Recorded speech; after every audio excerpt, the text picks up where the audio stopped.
Stage fear. Number 1 fear stage fear.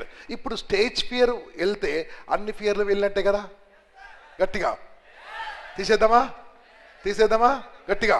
ఎందుకోసం అంటే దీని తర్వాత వీఆర్ సెలెక్టింగ్ 50 ట్రైనర్స్. 50 మందిని సెలెక్ట్ చేస్తాం. Swami and Shivar incharge. ఈ క్లాస్ లాస్ట్ కూర్చోనే సెలెక్ట్ చేస్తాం. వెళ్ళిపోవచ్చు. No restriction, freedom, you can go.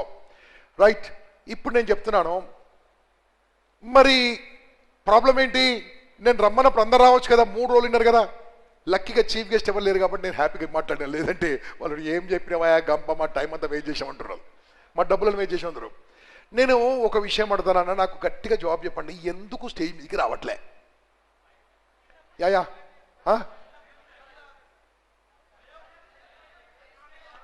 భయము. ఇంకా అమ్మాయిలు నాన్న చెప్పండి రా, వాట్ ఇస్ ది ప్రాబ్లం?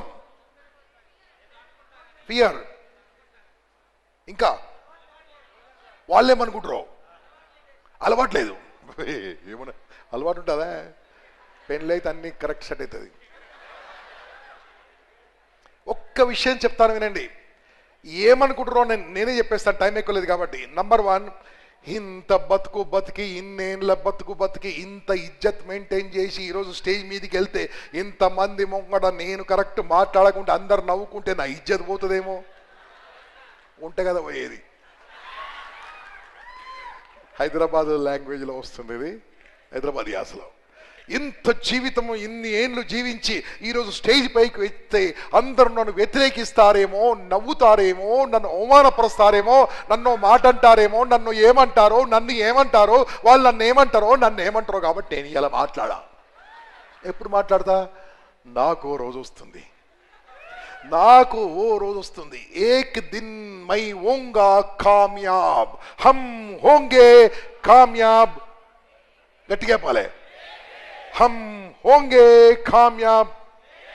ఓ దిన్ కబాతా కుచ్ భీ మాలూమ్. ఆ రోజు ఎప్పుడు ఎవరికి అర్థం కాదు. హమ్ కభీ భీ నహీ హోతా, అభీ హోనా పడతా కామయాబ్. ఎప్పుడో కాదు, ఇప్పుడే కావాలి. దానికోసం ఒకటి చెప్తున్నాను, నువ్వు నా మాట వినండి. ఏం చేసినా చెప్పండి, సౌండ్ రాకుండా. ఎండమూరి సార్ తెలుసు కదా శాపం. ఏం చేసినా, రెండోది మీరు అర్థం చేసుకోవాలి. ఏం చేయకున్నా చెప్పండి గట్టిగా. ఏం చేసినా, ఏం చేయకున్నా ఎవరో ఒకరు ఏదో అంటారు. చేసినా అంటారు, చేయకున్నా అంటారు.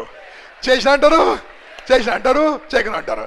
స్టేజ్ ఎక్కినా అంటారు, స్టేజ్ ఎక్కకున్నా అంటారు. నాన్న జాగ్రత్తగా వినండి, స్టేజ్ ఎక్కితే ఒకటేసారి అంటారు అయ్యా, స్టేజ్ ఎక్కితే ఒకటేసారి నవ్వుతారు, స్టేజ్ ఎక్కకుంటే జిందగీ భర్ నవ్వుతారు, జీవితాంతం నవ్వుతారు. ఒక్కసారి నవ్వించుకోవడం బెస్టా, లైఫ్ లాంగ్ నవ్వించుకోవడం బెస్టా?